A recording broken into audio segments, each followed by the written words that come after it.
जब जिंदगी देने पर उतर आती है तो रंग को भी राजा बना देती है। मोहल्ले के क्रिकेट प्लेयर को मुल्क का सुपरस्टार बना देती है। और जब वही जिंदगी छीनने पर उतर आई तो पहले पहचान, फिर विश्वास और अंत में जगह छीन लेती है। यह कहानी है क्रिकेट के किंग कोहली की। एक वक्त था जब उस बंदे का क्रिकेट में राज था। क्रिकेट की गलियों में बॉलर्स उसके नाम से खौफ खाते थे। फिर वक्त बदला, हालात बदले, परफॉर्मेंस बदली, लोग बदले और बदल गए बयान। वही लोग खुलकर उसे गाली देने लगते हैं जो उसे खुलकर सपोर्ट किया करते थे। वही लोग उसके बारे में अनवांटेड कमेंट करते हैं जो उसके तारीफों के पुल बांध दिया करते थे। पिछले 2.5 साल उसको बहुत कुछ सिखा गए। पहले शतकों का सूखा, फिर फॉर्म पर सवाल, कप्तानी गई और अब टीम इंडिया में सिलेक्शन पर भी सवाल। कोई मीडिया में ट्रोल कर रहा था तो कोई कमेंट बॉक्स पर कमेंट कर रहा था। क्या विराट कोहली इस प्लेइंग 11 का हिस्सा बन पाएंगे? क्या विराट कोहली T20 के प्लेइंग 11 से बाहर बिठाए जा सकते हैं? देखिए, अब तो बैठाए जा सकते हैं। कोई बूढ़ा विराट कह रहा था तो कोई बेकार का प्लेयर बता रहा था। कोई खुलेआम नसनिया कह रहा था। विराट कोहली का डांस देखें, छमिया नाच रही है वहां। तो कोई उसके एग्रेशन, उसके एटीट्यूड को फेक बता रहा था। अब उसके फैंस भी हार मान चुके थे। क्रिटिसिज्म की हदें पार हो चुकी थी। उसके सपोर्टर्स भी अब उसका मजाक बना रहे थे। उस पर मीम बन रहे थे और उन्हीं मीम्स पर ये दुनिया हंस रही थी। कोई सजेशन पर सजेशन दे रहा था तो कोई उसके सिलेक्शन पर भी सवाल उठा रहा था। यानी उसके खिलाफ उसका सब कुछ था। कोई भी आता उसे ट्रोल कर जाता। अब मोहल्ले के क्रिकेटर भी क्रिकेट एक्सपर्ट बन चुके थे। विराट का पैर ऐसे यूं था है और उनका बैट ऐसे है। अच्छा, फ्रंट फुट न पहचानने वाला इंसान भी उसके खड़े होने पर सवाल उठा रहा था। अब आप फ्रंट फुट निकालिए। कौन सा वाला? फ्रंट फुट तो फ्रंट फुट ही होगा। नहीं, फ्रंट फुट खेलना किधर है, इस पे डिपेंड करता है। आप आगे तो निकालो पहले। ये इतना, क्योंकि उसका वक्त ही उसके साथ नहीं था। तो सुनिए द डॉक्यूमेंट्री में नई कहानी, द किंग कोहली की कमबैक स्टोरी। बिल्कुल हमारे नए अंदाज, नए आवाज में। तो चलिए शुरू से शुरू करते हैं। साल था 2019 और जगह थी कोलकाता ईडन गार्डन। तो यही वो आखिरी जगह थी जहां किंग कोहली ने अपना पल्ला लहराया था।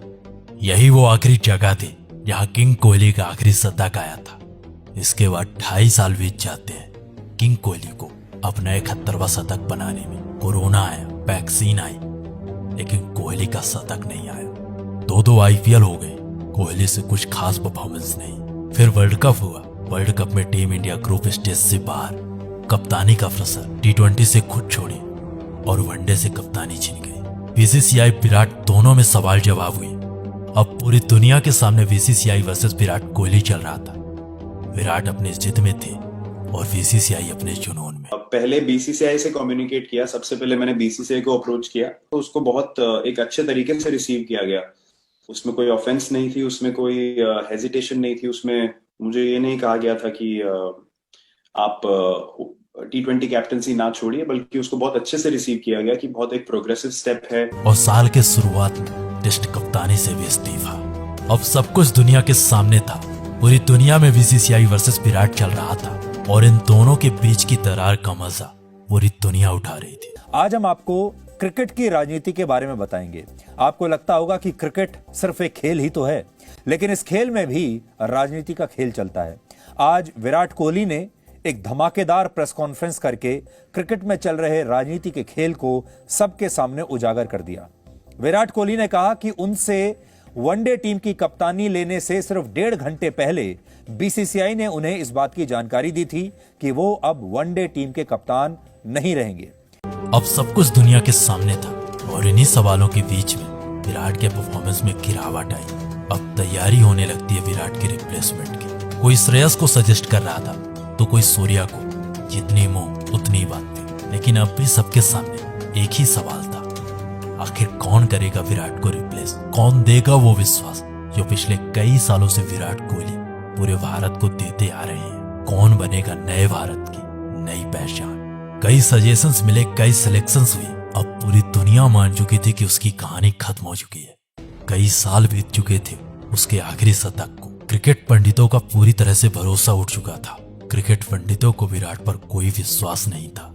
लेकिन कहते हैं ना कि क्रिकेट का किंग अगर इतने में हार जाता तो फिर काहे का क्रिकेट का गेम। अगर कहानी यहीं खत्म हो जाती तो लोग कहते कि क्रिकेट का किंग हार गया, लेकिन ऐसा कुछ भी नहीं हुआ। किसी ने क्या खूब कहा है कि बुरा वक्त सबकी लाइफ में आता है, लेकिन बुरा वक्त अपनों की पहचान कर आ जाता है, और कुछ ऐसा ही हो रहा था उसके साथ। एशिया कप 2022 से पहले उसके टीम में होने पर भी सवाल था।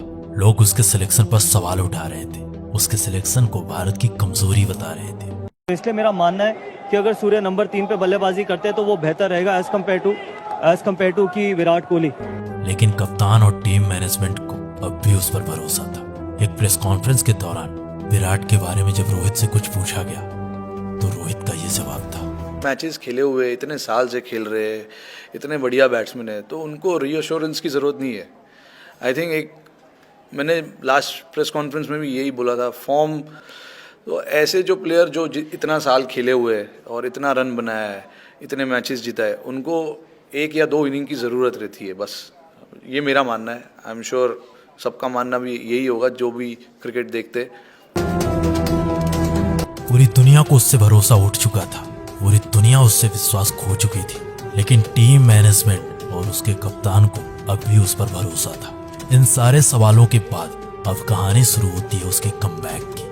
जिस इंसान के एशिया कप में सेलेक्ट होने पर भी सवाल उठे थे, वही इंसान एशिया कप खत्म होते होते सब लोगों को जवाब दे चुका था। एशिया कप के पहले मैच में उसने वापसी के संकेत दिए और एशिया कप के आखिरी मैच में सबको जवाब दे दिया। उसने एशिया कप के आखिरी मैच में अफगानिस्तान के खिलाफ 71 मैचों बाद अपने करियर के 71वां शतक लगाया, और उसके बाद ऑस्ट्रेलिया के खिलाफ घरेलू सीरीज में शानदार परफॉर्मेंस दी। फिर वर्ल्ड कप और वर्ल्ड कप के पहले मैच में उसने साबित कर दिया कि उसे क्रिकेट का किंग क्यों कहा जाता है, वो क्यों है क्रिकेट का बादशाह। पाकिस्तान के खिलाफ खेली गई वो पारी पूरी दुनिया बता रही है कि उसके करियर की सबसे बेहतरीन पारी थी। उस दिन अगर वो इंसान ना होता तो शायद ही इंडियन टीम उस दिन मैच जीत पाती। उस दिन उसने ऐसी पारी खेली कि जो लोग उसे गाली दे रहे थे, उसके खिलाफ हेट स्पीच दे रहे थे, वही लोग उसे खुलकर सपोर्ट कर रहे थे, उसके सेलिब्रेशन पर सेलिब्रेट कर रहे थे। इस पारी के बाद लोग बदल गए, लोगों के बयान बदल गए, लोगों के बात करने का तरीका बदल गया। उस दिन सचमुच विराट ने विराट पारी खेली थी, एक ऐसी पारी खेली थी जो करोड़ों हिंदुस्तानियों के दिलों पर राज करेगी। ऐसा नहीं था कि विराट कोहली ने पिछले 2.5 सालों में कोई परफॉर्मेंस नहीं दी थी। इस दौरान भी विराट बेहतरीन पारी खेल रहे थे, लेकिन इन 2.5 सालों के दौरान विराट की पहचान, विराट के शतक नहीं निकल रहे थे। तो नीचे कमेंट बॉक्स पर जरूर बताइएगा कैसी लगी विराट की कमबैक स्टोरी। और अगर आप विराट के बारे में अमेजिंग अननोन फैक्ट्स जानना चाहते हो हमारी आवाज में, तो नीचे कमेंट बॉक्स पर एस जरूर लिख दीजिएगा। हम जरूर लेकर आएंगे अपनी आवाज में विराट के सम अमेजिंग अननोन फैक्ट्स।